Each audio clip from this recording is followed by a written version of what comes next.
ठीक है जी। तो लास्ट क्लास में मैंने आपको एसपीडीएफ जो ब्लॉक्स जो डिवीजन कराया गया है मॉडर्न पीरियोडिक टेबल में, वो बताया था। और शायद मैंने तुमको मेटल्स एंड नॉन मेटल्स और मेटलॉइड ये घर से करने के लिए दिया था। क्या मैं सही कह रहा हूँ? मेटलॉइड, नॉन मेटल्स और मेटल्स, ये मैंने तुम्हें घर से करने के लिए दिए थे।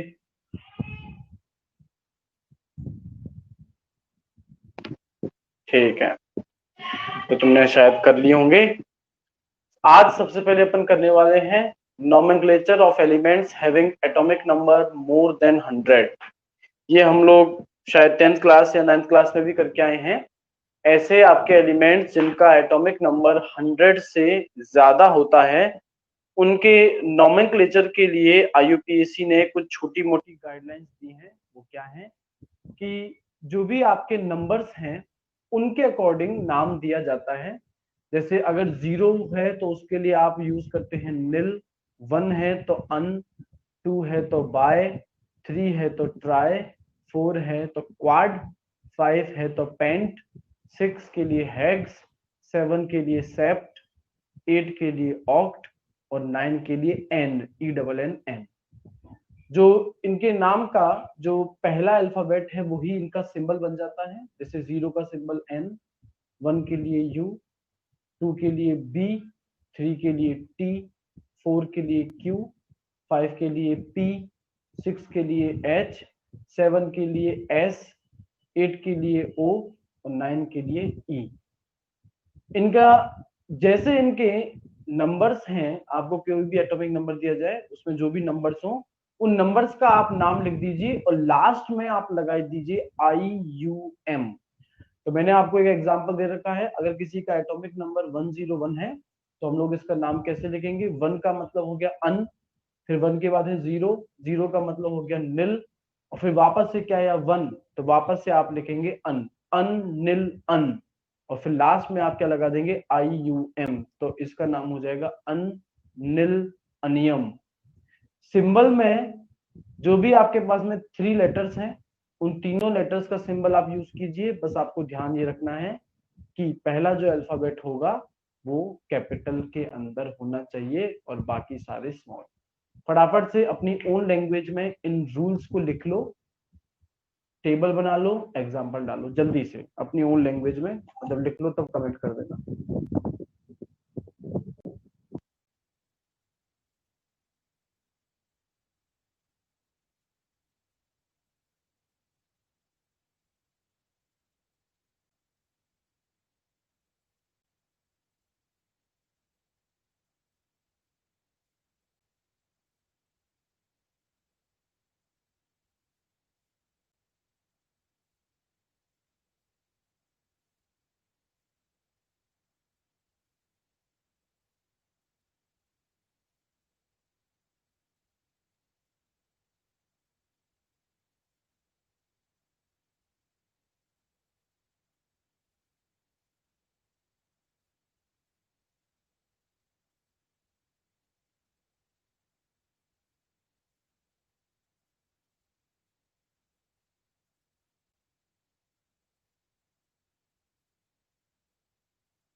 भाई वीरेंद्र, बाकी बच्चों के तो वीडियो ऑडियो दोनों क्लियर आ रहे हैं। तुम देखो, तुम चेक करो अपना नेटवर्क जो है उसको रिफ्रेश करो एक बार। तो बच्चों मेरे पास में कमेंट्स आ गए हैं डन, तो आप लोगों ने इसे बिल्कुल कर लिया होगा। अभी हम लोग मॉडर्न पीरियोडिक टेबल की कुछ जनरल करेक्टरिस्टिक्स, कुछ जनरल ट्रेंड्स या जनरल प्रॉपर्टीज को करने वाले हैं। हेडिंग बना दीजिएगा, general properties of elements in modern periodic table.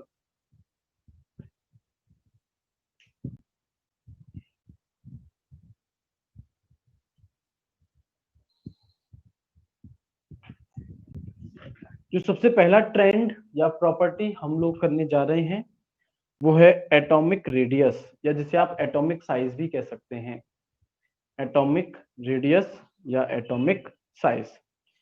Atomic radius आप लोग समझ ही रहे होंगे कि भाई सेंटर जो है एटम का, जहां न्यूक्लियस होता है, न्यूक्लियस से लेकर के किसी भी एटम के आउटर मोस्ट शेल जो है उसके बीच के डिस्टेंस को अपन बोलते हैं एटॉमिक रेडियस।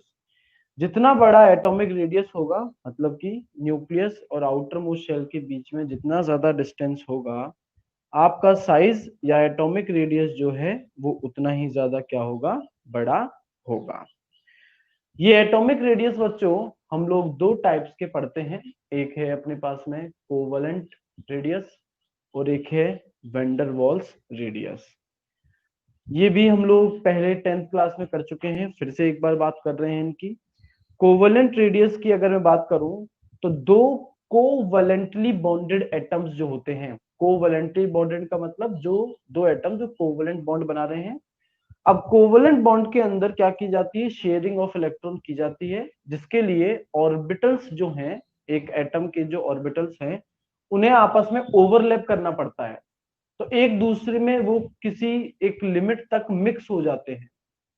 तो जो दो कोवैलेंटली बॉन्डेड एटम्स हैं, अगर उन दोनों के न्यूक्लियाई के बीच में जो डिस्टेंस है उसे आधा कर दिया जाए तो इसे ही हम लोग क्या बोलते हैं, कोवलेंट रेडियस। आप डायग्राम में देख रहे हैं, आपने दो एटम लिए, दोनों एटम्स कोवलेंट बॉन्ड बना रहे थे, तो फिर दोनों एक दूसरे के अंदर क्या हो गए, दोनों एक दूसरे में ओवरलैप कर गए। ऐसा करने से वो एक दूसरे के ज्यादा क्लोजर आ गए, और अब दोनों के न्यूक्लियस के बीच में जो आपने डिस्टेंस लिया उसको आधा कर दिया, और ये जो आपने आधा जो कर दिया है इस डिस्टेंस को, इसे ही कहा जाता है कोवलेंट रेडियस। वंडरवॉल रेडियस की अगर हम लोग बात करें तो आपको दो कंपाउंड लेने हैं। देखो दोनों कंपाउंड कोवलेंटली बॉन्डेड हैं, दोनों जो है कोवलेंट कंपाउंड है। उन दोनों कोवलेंट कंपाउंड्स के जो एटम्स हैं वो आपस में किसी टाइप का बॉन्ड नहीं बना रहे हैं। भाई दोनों कंपाउंड के अंदर, कंपाउंड्स के अंदर तो बॉन्ड बन रहा है, पर जो दो अलग अलग कंपाउंड तुमने लिए हैं उन दोनों के एटम्स किसी तरीके का बॉन्ड नहीं बना रहे, नॉन बॉन्डेड एटम्स हैं वो, नॉन बॉन्डेड एटम्स हैं। इन एटम्स के न्यूक्लियस के बीच में जो डिस्टेंस है, अगर उसे आधा कर दिया जाए तब आप इसे कहेंगे क्या, वेंडरवॉल, वेंडरवॉल रेडियस। तो डायग्राम में आप देख रहे हैं, आपने देखा कि दो अलग अलग मॉलिक्यूल्स हैं, दो अलग अलग कंपाउंड हैं, उन दोनों के आपने दो ऐसे एटम्स लिए हैं जो जुड़े हुए नहीं हैं, नॉन बॉन्डेड हैं, तो आपने उन्हें मिनिमम डिस्टेंस पे रख दिया। अब आप मिनिमम डिस्टेंस पे रखेंगे तो देखेंगे दोनों एक दूसरे की बाउंड्री को टच कर रहे होंगे, बस एक दूसरे में मर्ज नहीं हो रहे, सिर्फ बाउंड्री को टच कर रहे हैं। तो इस कंडीशन में दोनों एटम्स के न्यूक्लियाई के बीच का जो डिस्टेंस आपने लिया, आपने उसको क्या कर दिया, आधा कर दिया, और इसी को आपने क्या कहा, वेंडरवॉल रेडियस। तो डायग्राम से भी आपको क्लियर हो रहा होगा क्या, कि वेंडरवॉल और कोवलेंट रेडियस में से बड़ा कौन है।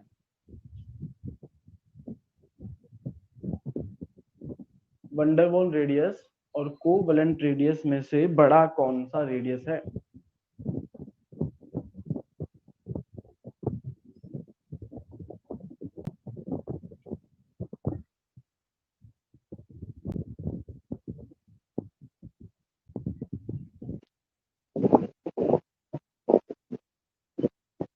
हाँ जी, वंडरवॉल, बिल्कुल सही।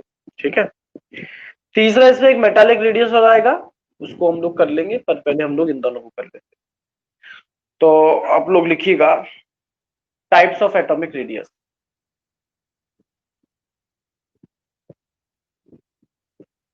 पहला आप लिखो covalent radius, covalent radius, definition लिखो, half of the internuclear distance, half of the internuclear distance between two covalently bonded atoms, covalently bonded atoms is called covalent radius। Diagram बना दीजिए।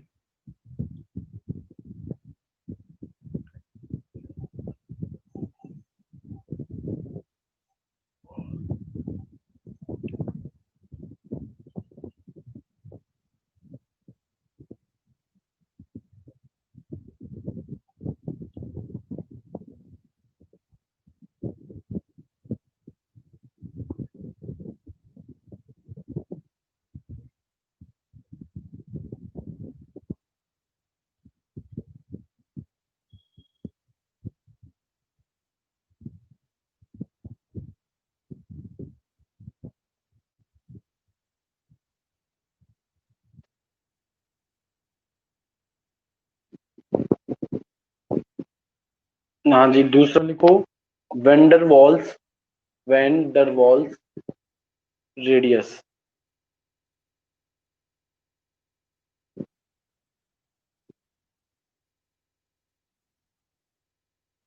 Van der Waals radius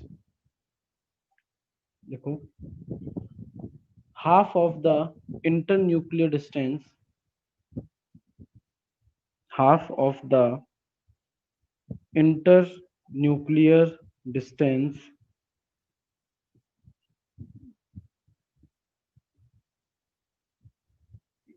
between two non-bonding या non-bonded, between two non-bonded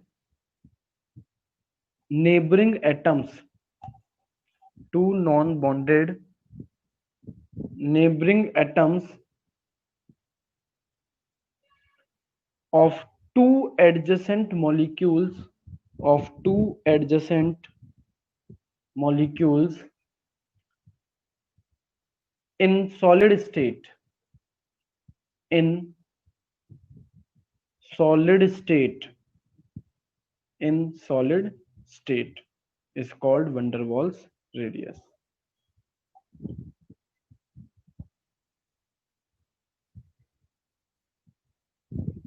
और diagram बना लीजिए।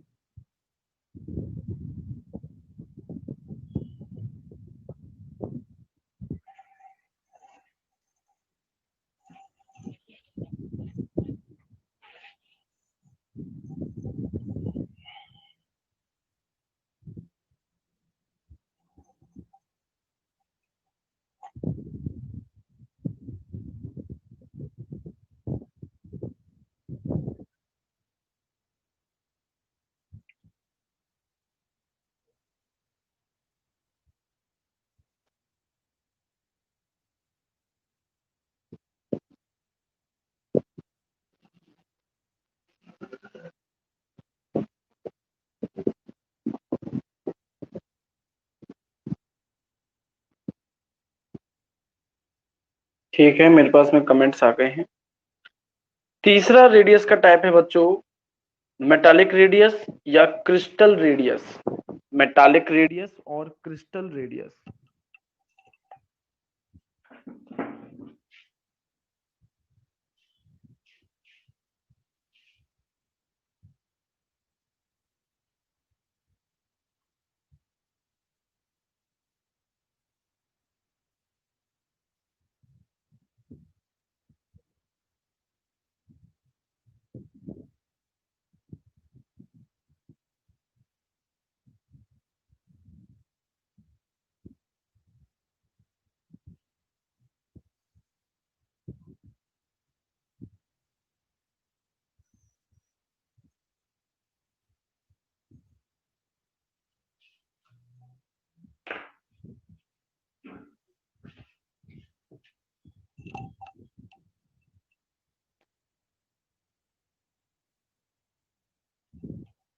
तो जो diagram board पे बनाया है, इसमें क्या करना है, इसमें जनरली जो मेटल्स के जो एटम्स होते हैं वो क्रिस्टल फॉर्म में पाए जाते हैं। आइस क्यूब एक क्रिस्टल का सबसे बढ़िया एग्जांपल है।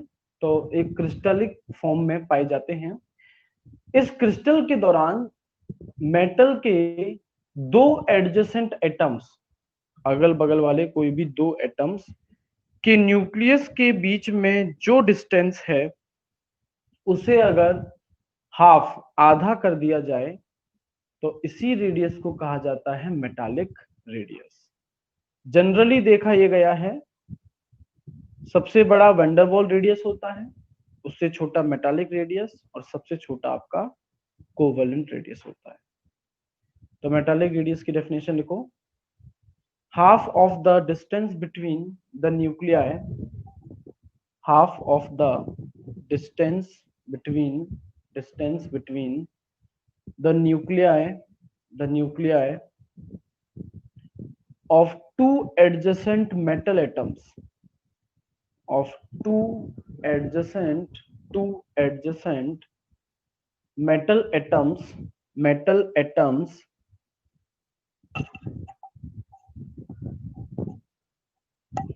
in a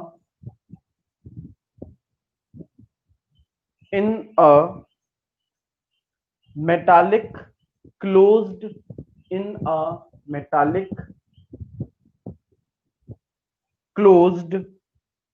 packed crystal lattice, metallic closed packed crystal lattice, LATTICE, crystal lattice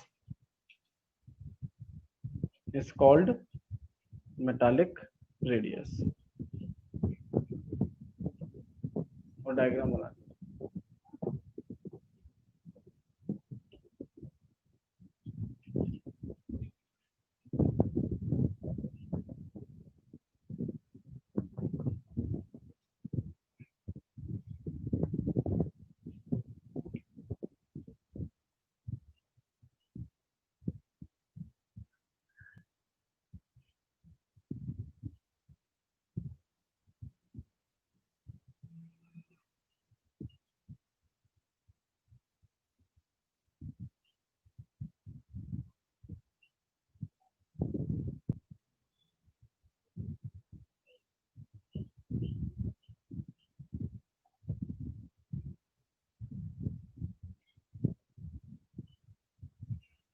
अभी बात करते हैं अपन वेरिएशन की।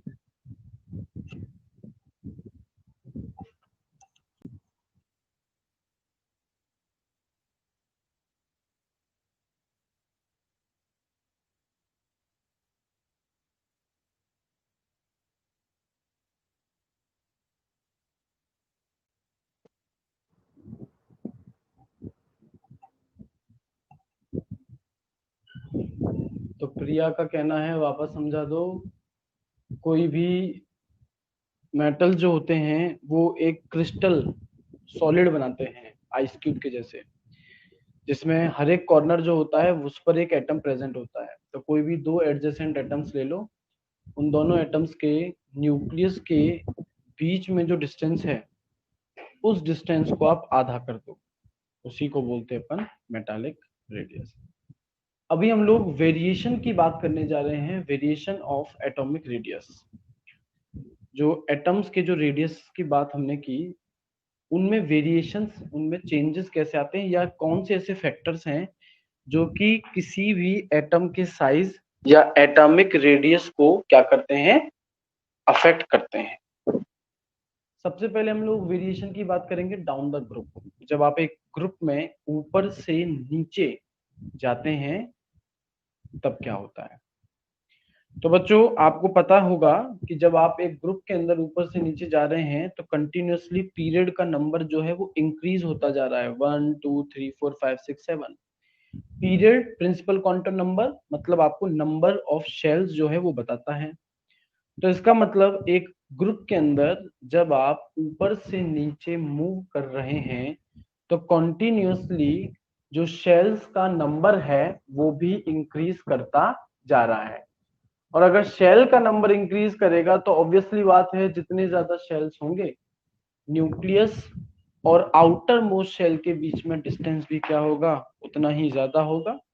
और ये डिस्टेंस अगर ज्यादा होगा तो एटॉमिक रेडियस या जो एटॉमिक साइज है वो उतना ही ज्यादा होगा। तो डाउन द ग्रुप में आप लोग लिख सकते हैं, on moving down the group the number of shells increases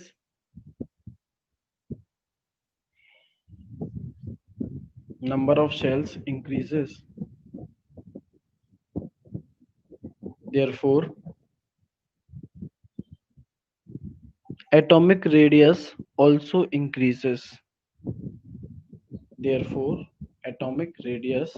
also increases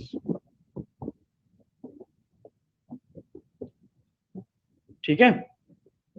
तो बोरोन, एल्यूमिनियम, गैलियम और इंडियम, बोरोन, एल्यूमिनियम, गैलियम और इंडियम, इनके साइजेस का करेक्ट इंक्रीजिंग ऑर्डर क्या होगा?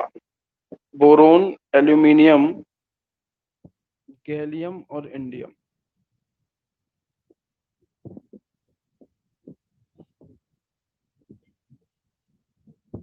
एटॉमिक साइज का करेक्ट इंक्रीजिंग ऑर्डर।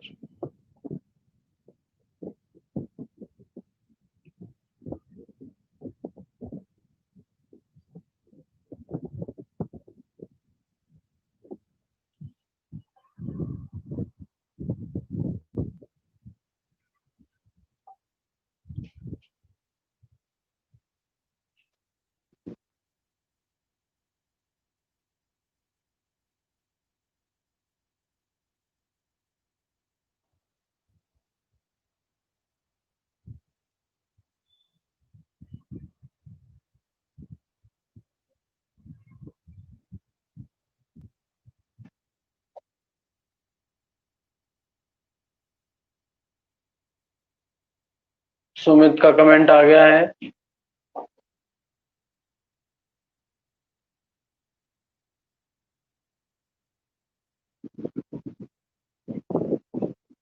दीक्षिता का आया है, योगेश का आया है, और आप सभी ने बच्चों जो कमेंट किया है आंसर वो गलत है। गलत है क्या इसमें? गलत है गैलियम और एल्यूमिनियम। गैलियम का साइज एल्यूमिनियम से छोटा होता है, कारण समझिए। ठीक है, एक बात बताओ, न्यूक्लियस का जो अट्रैक्शन फोर्स है इलेक्ट्रॉन्स पर, क्या वो हर शेल पर बराबर होगा? क्या हर शेल के इलेक्ट्रॉन्स को न्यूक्लियस इक्वल फोर्स से अट्रैक्ट करेगा?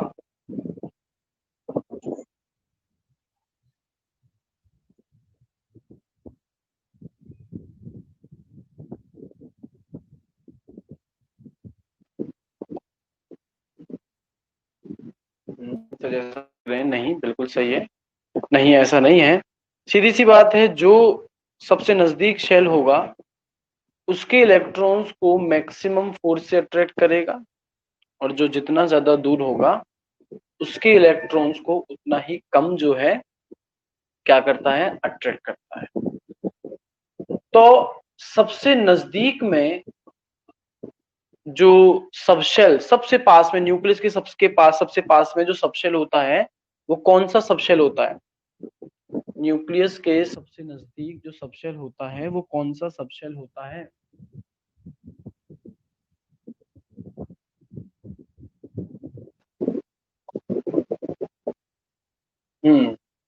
एस, बिल्कुल एस सबशेल होता है।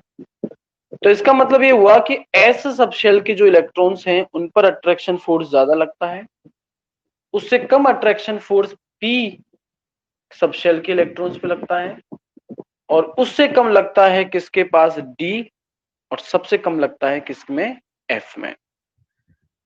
अगर मान लो सबसे आउटर मोस्ट शेल में इलेक्ट्रॉन है, उसको न्यूक्लियस अपनी तरफ अट्रैक्ट कर रहा है, और उसके अंदर वाले शेल में इलेक्ट्रॉन एस सब शेल में है, पहला केस। और दूसरा केस, जो आउटर मोस्ट शेल में इलेक्ट्रॉन है उसके और न्यूक्लियस के बीच में जो सबशेल है वो है डी सबशेल। फिर से रिपीट कर रहा हूं, पहले केस में आउटर मोस्ट शेल में जो इलेक्ट्रॉन है उसके और न्यूक्लियस के बीच में जो आपका सबशेल है वो है एस सबशेल। और सेकंड केस में आउटर मोस्ट शेल के इलेक्ट्रॉन और न्यूक्लियस के बीच में जो सबशेल है वो है डी सबशेल। वो कौन सा है? वो है डी सबशेल। तो क्वेश्चन ये है कि इन दोनों केसेस में से किस केस में न्यूक्लियस ज्यादा फोर्स ऑफ अट्रैक्शन से आउटर मोस्ट शेल के इलेक्ट्रॉन को अट्रैक्ट करेगा? आउटर मोस्ट शेल के इलेक्ट्रॉन की बात कर रहा हूं मैं। पहले केस में या सेकंड केस में?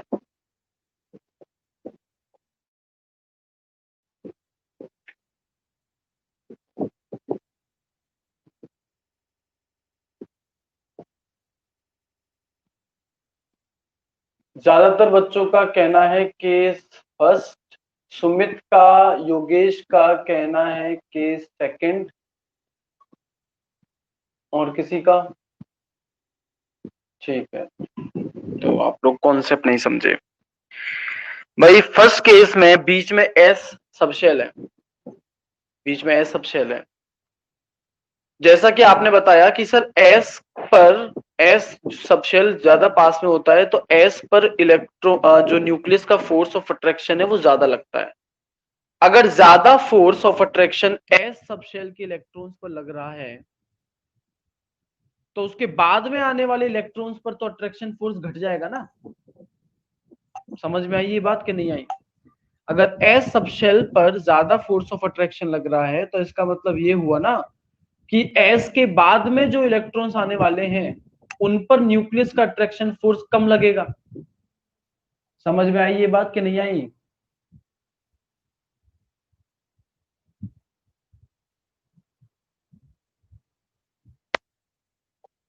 आ गई ना। तो इस हिसाब से अगर एस और डी इन्हें कंपेयर किया जाए तो सर एस के इलेक्ट्रॉन्स ज्यादा फोर्स को झेल जाएंगे, मतलब कि बाकियों के लिए कम फोर्स ऑफ अट्रैक्शन बचेगा। और अगर तुम डी की बात करो तो जैसा तुमने कहा कि सर डी के केस में डी के इलेक्ट्रॉन्स पर ज्यादा फोर्स ऑफ अट्रैक्शन नहीं लगता, ज्यादा फोर्स ऑफ अट्रैक्शन नहीं लगता, तो इसका मतलब ये हुआ कि अगर ज्यादा फोर्स ऑफ अट्रैक्शन नहीं है डी के इलेक्ट्रॉन्स पर तो जो बाद में इलेक्ट्रॉन्स आएंगे उन पर फोर्स क्या हो जाएगा? उन पर फोर्स ज्यादा हो जाएगा। तो डी के इलेक्ट्रॉन्स पर तो फोर्स कम लग रहा है, इसका मतलब यह है कि जो बाकी जो बाहर वाले इलेक्ट्रॉन्स हैं उन पर अट्रैक्शन फोर्स ज्यादा लग रहा है। अब एक बात बताओ, अगर बाहर वाले शेल के इलेक्ट्रॉन्स पर अट्रैक्शन फोर्स ज्यादा लग रहा होगा तो साइज छोटा होगा या बड़ा?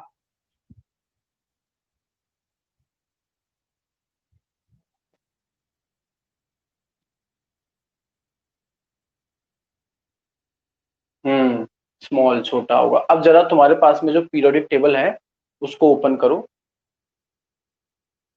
उसमें एल्यूमिनियम और गैलियम इन दोनों को ढूंढ लो। ढूंढ लिए होंगे। एल्यूमिनियम से जो पहले एलिमेंट आ रहा है वो किस ब्लॉक का एलिमेंट है? कमेंट करो जरा। पीरियोडिक टेबल में एल्यूमिनियम से जो पहले जो एलिमेंट आ रहा है वो किस ब्लॉक का एलिमेंट है?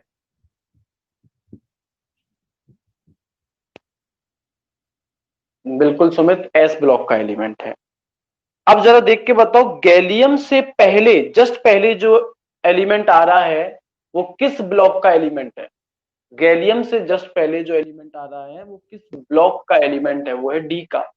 तो शायद अब तुम्हें ये एग्जांपल समझ में आ गया होगा कि एल्यूमिनियम में के एल्यूमिनियम के पी सब में इलेक्ट्रॉन फिल होने से पहले, आउटर मोस्ट सब शेल में इलेक्ट्रॉन फिल होने से पहले एस सब शेल में एंटर करता है, और जबकि गैलियम के केस में पी सब शेल में इलेक्ट्रॉन एंटर करने से पहले, आउटर मोस्ट शेल का जो पी सब शेल है उसमें इलेक्ट्रॉन एंटर करने से पहले डी सब शेल के अंदर एंटर करता है। और जैसा कि आपने बताया कि सर डी सब शेल के इलेक्ट्रॉन्स न्यूक्लियस के ज्यादा अट्रैक्शन फोर्स को नहीं झेलते, तो इस वजह से आउटर मोस्ट शेल के इलेक्ट्रॉन्स पर न्यूक्लियस का अट्रैक्शन फोर्स बढ़ जाता है, ज्यादा हो जाता है। और अगर न्यूक्लियस का attraction force outer most shell के इलेक्ट्रॉन्स पर बढ़ जाएगा तो साइज जो है वो क्या हो जाएगा, छोटा हो जाएगा। इसका मतलब कि जो सर अंदर जो सब शेल्स हैं वो आउटर मोस्ट शेल और न्यूक्लियस के बीच में एक शील्ड, एक ढाल का काम कर रहे हैं। ये शील्ड जितनी ज्यादा मजबूत होगी, न्यूक्लियस आउटर मोस्ट शेल के इलेक्ट्रॉन्स को उतना ही कम अट्रैक्ट कर पाएगा, और ये शील्ड जितनी ज्यादा पुअर होगी, कमजोर होगी, न्यूक्लियस आउटर मोस्ट शेल के इलेक्ट्रॉन्स को उतना ही ज्यादा अट्रैक्ट कर पाएगा। ठीक है, इसको बोलते हैं शील्डिंग इफेक्ट। तो जितना तुम समझे हो उस हिसाब से मुझे जरा कमेंट करके बताओ, एस, पी, डी और एफ इनमें सबसे ज्यादा स्ट्रॉन्गर शील्डिंग पावर किस सबशेल का होगा? एस, पी, डी और एफ में से सबसे ज्यादा स्ट्रॉन्गर शील्डिंग पावर, मतलब सबसे ज्यादा स्ट्रॉन्ग, सबसे ज्यादा अच्छी शील्ड कौन तैयार करेगा? बिल्कुल, आप लोगों का कमेंट सही है, एस। तो आपको ये क्वेश्चन जो आपने लिखा, इसका करेक्ट सॉल्यूशन में आपको लिख लेना है, सबसे छोटा तो बोरोन है, उससे बड़ा गैलियम है, उससे बड़ा एल्यूमिनियम, और सबसे बड़ा इनमें हो जाता है इंडियम। और इसका रीजन है शील्डिंग इफेक्ट, जिसे मैं डिफाइन करने जा रहा हूं, वो आपको लिखना है।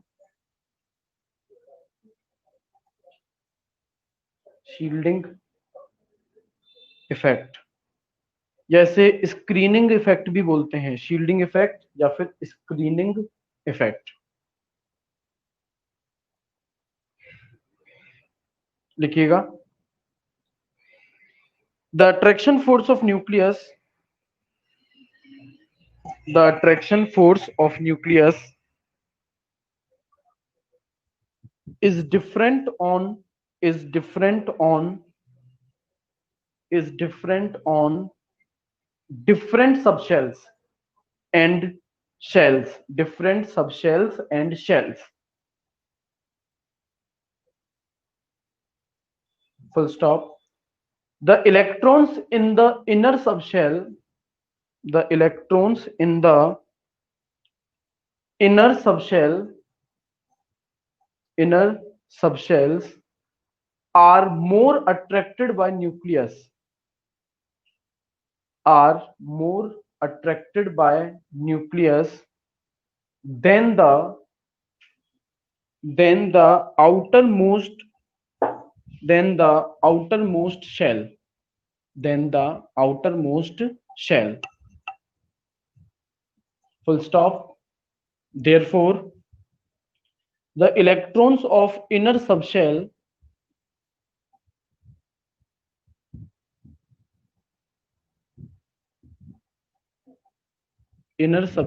acts like a shield,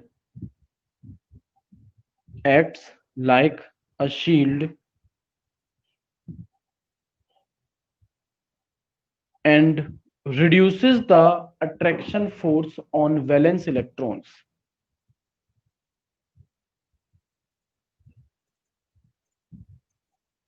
Attraction force on valence electrons, on valence electrons, valence electrons, full stop. This is called shielding effect or screening effect, shielding effect or screening effect.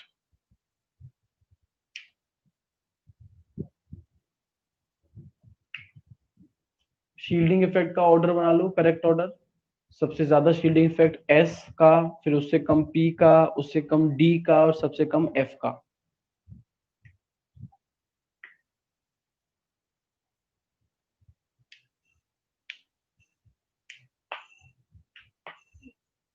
फिर अगली लाइन से लिखो, so due to poor shielding effect of d subshell,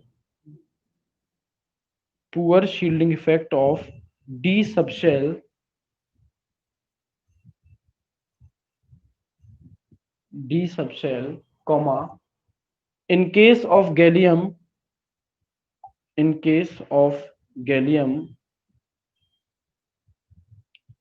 the attraction force of nucleus, in case of gallium, the attraction force of nucleus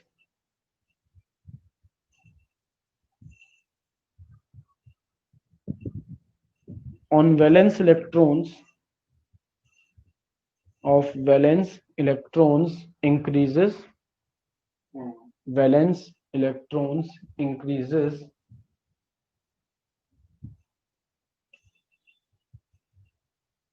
and gallium becomes smaller than aluminium,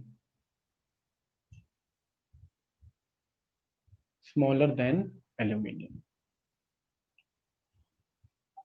तो ये आपने बात की variation की down the group, एक group के अंदर। तो मतलब दो चीजों पे डिपेंड करता है ग्रुप में साइज, एक तो नंबर ऑफ शेल और दूसरा शील्डिंग इफेक्ट के ऊपर। वेरिएशन की अभी हम लोग बात करते हैं left to right.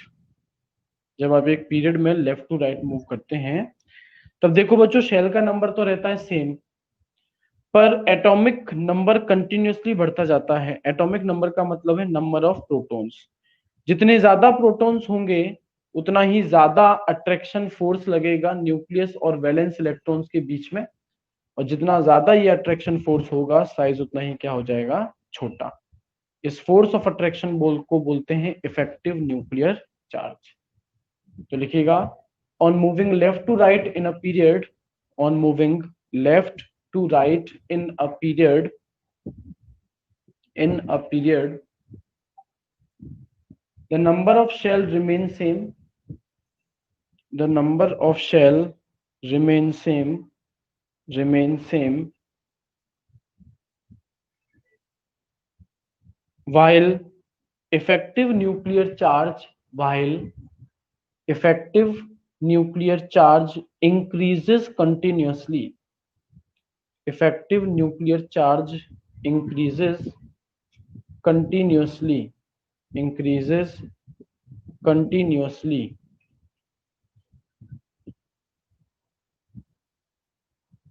continuously, therefore the atomic radius decreases,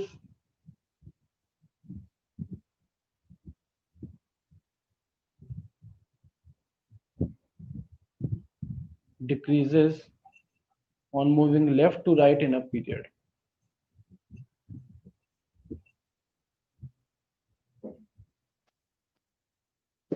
Left to right in a period. तो इस हिसाब से सबसे ज्यादा छोटा साइज किस ग्रुप के एलिमेंट्स का होना चाहिए?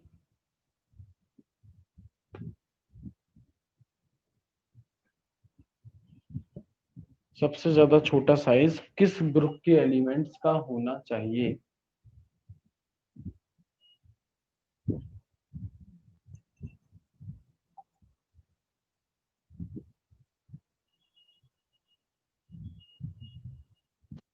कमेंट नहीं आया बच्चों आप लोगों का। First group. सुमित कैसी बातें कर रहा है बेटा? फर्स्ट ग्रुप का तो सबसे बड़ा होगा इस हिसाब से। हाँ भाई, बच्चों का कमेंट आया 18, पर फिर भी ऐसा नहीं है। 18th ग्रुप के एलिमेंट्स का साइज सबसे छोटा नहीं होता, क्योंकि 18th ग्रुप के एलिमेंट्स शो करते हैं वंडर वॉल रेडियस। और जैसा आपने देखा था कि जनरली वंडर वॉल रेडियस बाकी सारे टाइप्स ऑफ रेडियस से क्या होता है, बड़ा। तो आप लोग चाहें तो नोट बना करके लिख सकते हैं, in a period in a period, noble gases are not the smallest one, are not the smallest one due to presence of bigger bigger due to presence of bigger van der Waals radius, presence of bigger van der Waals radius.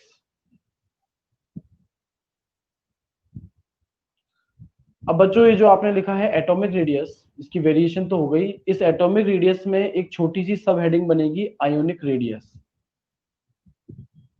Ionic radius. और ये ionic radius वाला हिस्सा बच्चों आप लोगों को खुद करना है, जो 10th क्लास में आपको करवाया गया था कि कैटायन जो होता है वो अपने पेरेंट एटम से छोटा होता है और क्यों, एनायन जो है वो अपने पेरेंट एटम से बड़ा होता है और क्यों। कैटायन छोटा क्यों है? क्योंकि कैटायन में इलेक्ट्रॉन लूज हो गए हैं। इलेक्ट्रॉन जितने ज्यादा कम होंगे, अट्रैक्शन फोर्स न्यूक्लियस का हर इलेक्ट्रॉन पे उतना ही ज्यादा बढ़ जाएगा, और जितना ज्यादा अट्रैक्शन फोर्स बढ़ेगा साइज उतना ही ज्यादा क्या हो जाएगा? छोटा। एनायन के केस में एनायन पेरेंट एटम से बड़ा क्यों है? क्योंकि एक बार इलेक्ट्रॉन को अगर कोई गेन कर लेता है तो एक तो उसके इलेक्ट्रॉन्स के ही बीच में रिपल्जन फोर्स बढ़ जाता है। रिपल्जन फोर्स बढ़ेगा तो इलेक्ट्रॉन्स एक दूसरे से दूर जाना चाहेंगे, ना कि पास में। और दूसरा, न्यूक्लियस का जो अट्रैक्शन फोर्स है हर इलेक्ट्रॉन पर वो भी घट जाएगा अगर इलेक्ट्रॉन्स का नंबर बढ़ गया तो। और जैसे ही न्यूक्लियस का अट्रैक्शन फोर्स घटेगा, एटॉमिक साइज क्या हो जाएगा? बड़ा हो जाएगा। तो ये काम आप लोगों को खुद करना है नेक्स्ट क्लास से पहले। तो चलिए, आपसे मैं मिलूंगा अगली क्लास में।